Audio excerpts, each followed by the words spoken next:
Audio effects racks. Let's have a look at what they do. They are used in a number of different contexts. They're used for live performance, and also they're used for creating presets within Ableton. So they're very, very useful to get used to. And I would basically rate them as one of the most important things within the audio effects to get the hang of, basically, because once you get the hang of this, you can basically create your own patches and you can then save those as presets. So it helps you personalize Ableton in a way that suits you. As I say, they're great for making music with, they're great for live performance. You can chain multiple devices together. You can also control multiple parameters within devices with one knob. I'll show you how to do that as well. So without further ado, let's get stuck into this and see exactly how an audio effects rack can help you create music. So first of all, let me show you where it is. As it's an audio effects rack, it is an audio effect. So if we go here and click on audio effects rack, it should be in alphabetical order. If not, you can click up here and name, and then it should be in alphabetical order. So if I bring this in here, first of all, this is what you see. So it says drop audio effects here. So what does that mean? Well, basically what you can do is if you have a sound here, let's say if I let you hear the sound a wee second. Press play. Oh, let's turn on the instrument first. That probably would help. Not very exciting, but we start adding things to this. Gets a wee bit more exciting. Okay, so basically what I'm going to do is I'm going to knock off the effects, and the only thing that I have on now is the actual instrument itself. So let's open up this audio effects rack so we can see it better. So on the left hand side, we've got the on off switch. Below that, we have the show hide macros. Now basically I'll go through what these are further on down the line, but these are essential and they are the main functions within the audio effects rack. So after that, then we have show hide chain list. So basically, this is where you drop all of your audio effects. So for you to see that, you'll need to have this button open or on, and then next up to that, then you have your show effects parameters. So that's the four main buttons. So your power, your micro control, your chain list, and your effects parameters. So I'll show you what they do now in a wee second because it will probably not make a massive amount of sense just yet. So what I want to do is I want to build a particular type of audio effects rack that will complement this sound. Now, what I've done already is I have an amp and cab group track here, so I can pop this in. So this is my first chain. I can do that, or I can undo that and do this from scratch. I think this would help you more, but just to let you know, just in case you have any effects set up that you want to drag into this, you can do that. But say I might want, let's go for a reverb. So let me pop in a reverb there, and I'm gonna slightly change the settings here based on what I think will work for this sound. Okay.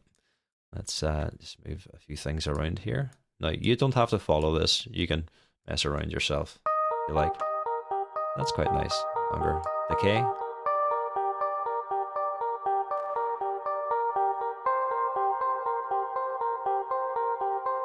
Okay, I'm happy with that for now. I'm not going to spend too much time on that. It's not a reverb tutorial. But yeah, so I'm happy with that sound for now. So I might want to add something else as well, like an echo. So if I bring in an echo, so I'm going to rename this, by the way, as well. You can right click and hit rename or press Command and R. So this is reverb, and this one is echo. Oh, rename, Command and R. Oh, okay, echo. And then what else do we want? Well, we might want like I think distortion would work quite well on this. So let's bring in an overdrive, and I'll just rename that OD for overdrive. Okay, so you can keep going. You can add as many as you want here, but I think I'm happy with that for now. Okay, so let's have a look now at these different options. So we have reverb, echo, and overdrive, and all of these will play simultaneously. So what's happening is I'm going to just delete. I'm going to delete these for now. Okay, so all we can see now is electric, which is our synthesizer or our electric piano emulation, and that's sending the music in here, and the copy is going to each one of these. So this is going to be quite loud, as you can hear. So I might want to take the volume down, which is here. So say -5 on each one. Okay, fun.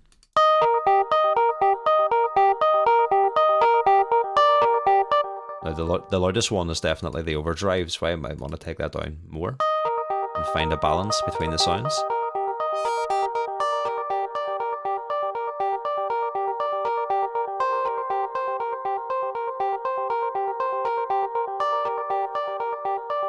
Okay.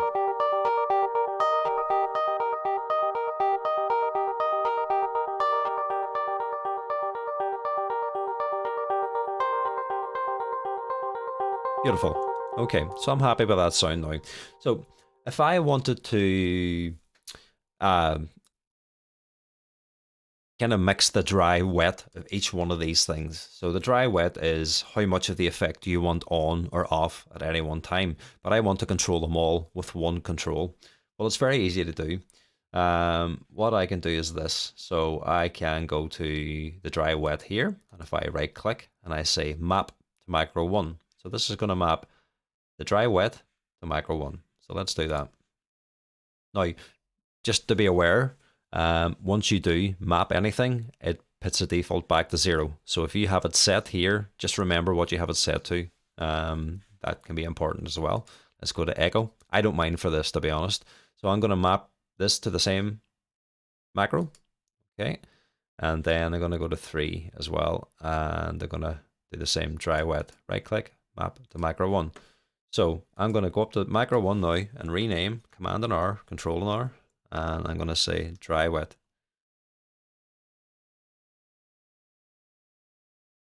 Okay, and that's it. Done. Dry wet. I can make that a color as well if I want. Say red. So I now know that this is the dry wet for everything. So let's try that.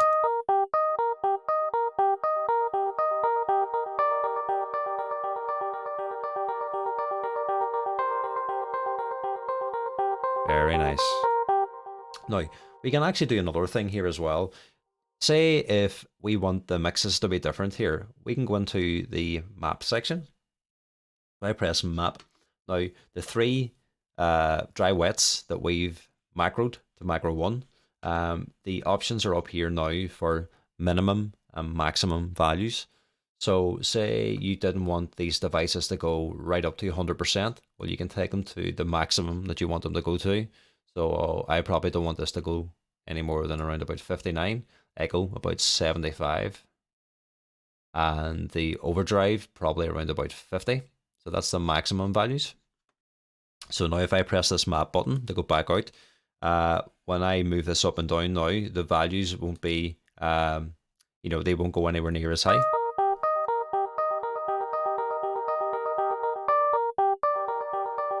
So now I've tailored this to my needs, if that makes sense. And that sounds really nice.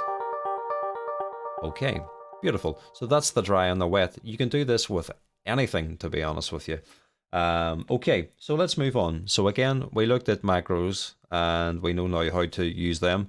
As I say, a macro can control one or more functions on a single or multiple devices. You can add effects to the macro, and then you can just basically right click on anything that you want to macro. So for example, say if I wanted to go to the echo and I wanted a control for feedback, I can right click, map this to macro 2. So now echo feedback. There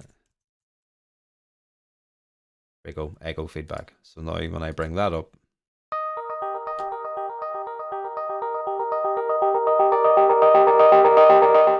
probably don't want that going too high. I might actually just stick a wee limiter on here as well at the end. So what I can do is I can go back in to this macro and have a look for it up here, echo feedback. So maximum, I'll take that to 100. You can just type it in if you want and hit enter. So now,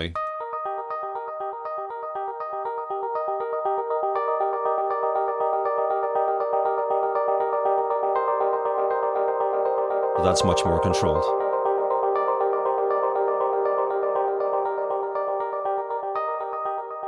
Really nice. Okay, so there's a couple of other ways that you can actually do this as well. For example, say if we go back to our units here, and say we went to map. Now, what I can do is actually, well, let's go into echo again, and let's go to let's say wobble. And I'm going to bring up the amount here to 35, and then the morph. So what I can do is I can click map, and then I can click anything that I want now to control with a macro, and then I can press map. So this is just another way of doing the same thing, and I'm going to click here, and I'm going to map that as well. So this is going to be renamed wobble, or echo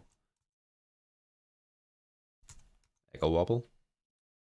Beautiful. And we can color that something else if we want as well. We can color all of these. Okay, right, and come back out of map mode. So that might be a wee bit confusing, but it's just another way of doing the same thing. So you work out whichever way suits you best. So let's try this now. Press play again.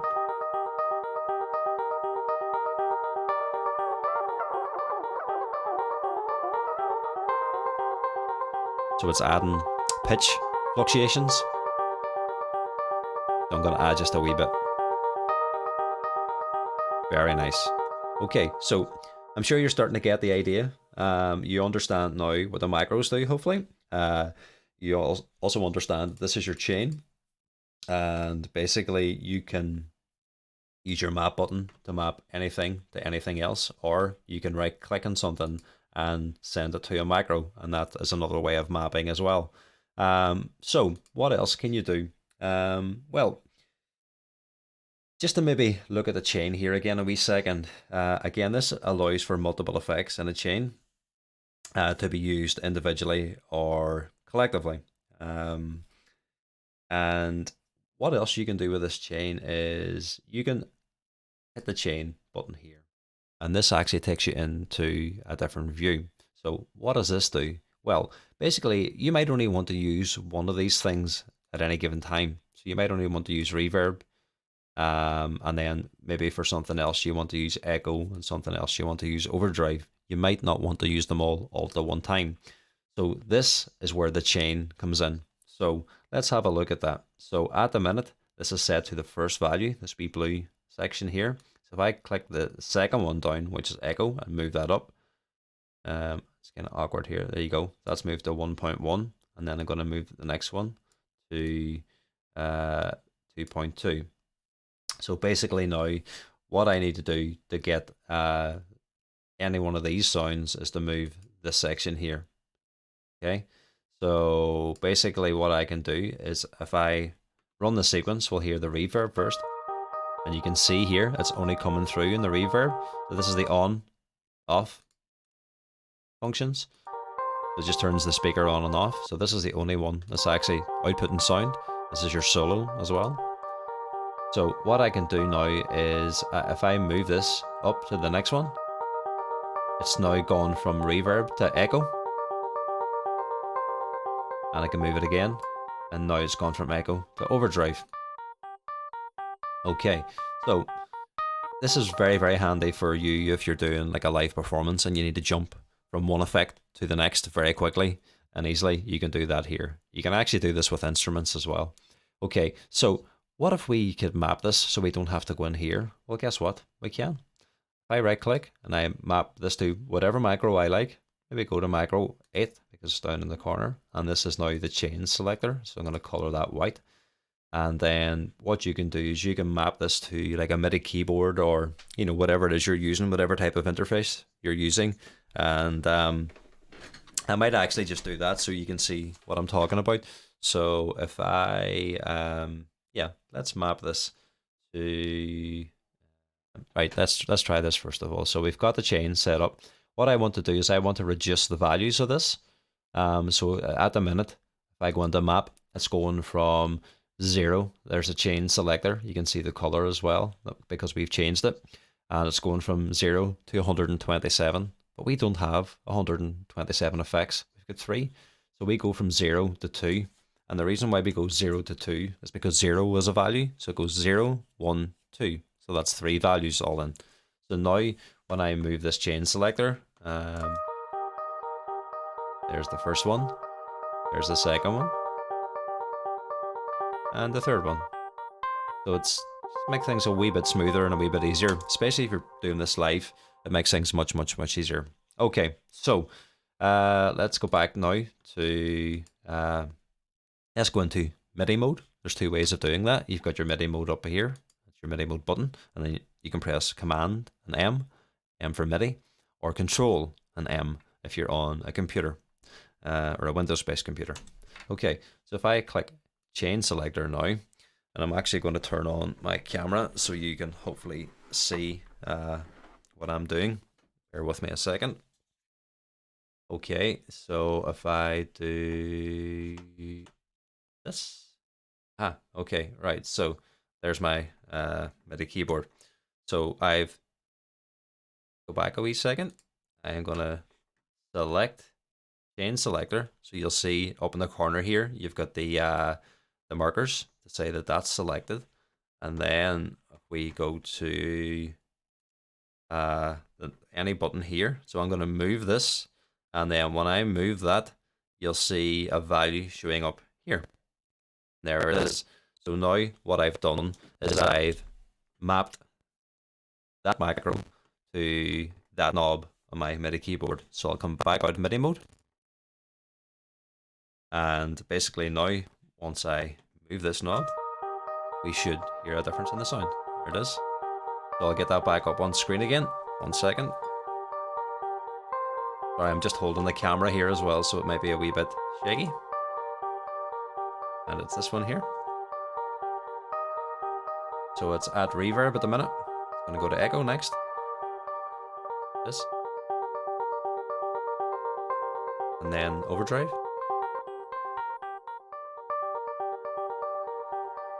Beautiful.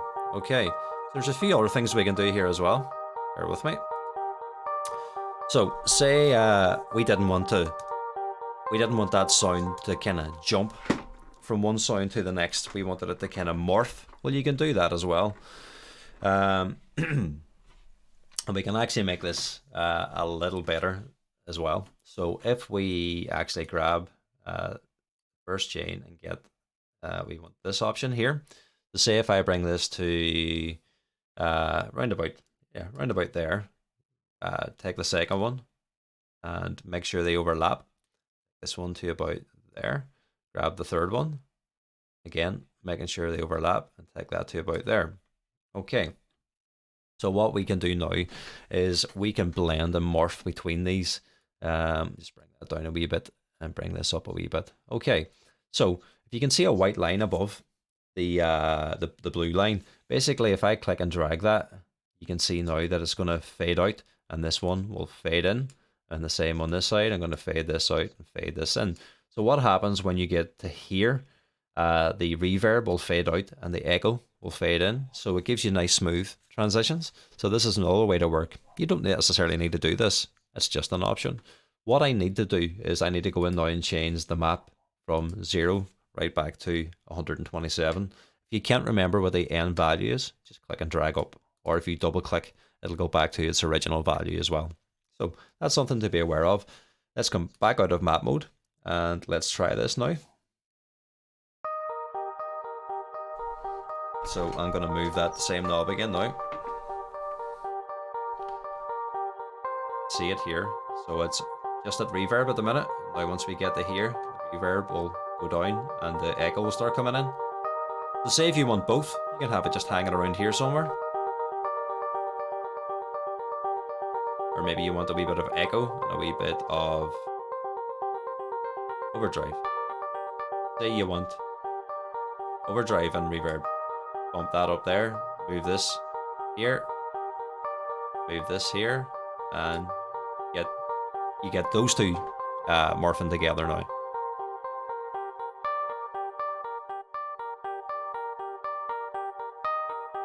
And then you can set your levels here as well to find that balance. You can pan left and right, you can do loads. So, there's one other thing as well that I haven't shown you. It's this wee button here. It's the auto select and display. Currently used effects button. Yeah, it's a bit of a long-winded one. So if I click here, and then if I start moving the chain selector, it will show you exactly, here. I'm going to hide the chain list a wee second. So if I move this now, it shows you whatever effect you're using at the time on display. That's very, very handy. So if I move up to the very top one, it's the reverb. So we see that. The next one then is overdrive. And then the next one is echo. Now you might see the screen flicking. And basically, if you end up here, that's because you've got two. You're in the middle there somewhere. So it can't display two, basically. So that's why you're seeing that, just to make you aware. Okay, so that's pretty much it. The next thing then that I would recommend that you do is basically save something. You know, if you've created a really nice audio effects rack, you can save it. So if I go up here and right click and go to rename, or press Control or Command and R, and then I put JB at the start of everything that I make. So I can find this if I ever need to do it. And then I can say, you know, piano effects rack. So piano effects rack 1. And then if I hit save, that now saves that as a piano effects rack. So I never have to make that again. It's all set up the next time I want to use it. So say if I grab something else, say if I grab another instrument now, I go to wavetable, pop that in, and I want to use that same effects rack. I'll just go up here and type in JB. And let's see if I go to audio effects and look, audio effects rack, JB, and then look for the one. There it is, JB piano effects rack 1. Pop it in there and it's done. So I'm going to just turn it off first so we can hear. I'll actually take a wee copy of this and so this is the sound of this. So I'm just going to quickly set this up.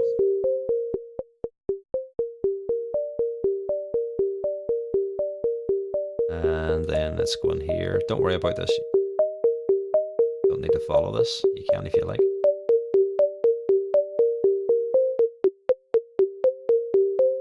But you don't have to.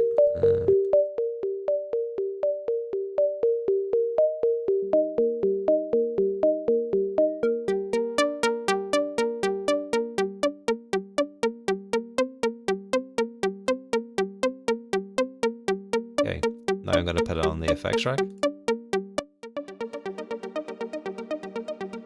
And I can still use that same macro on my keyboard if I like.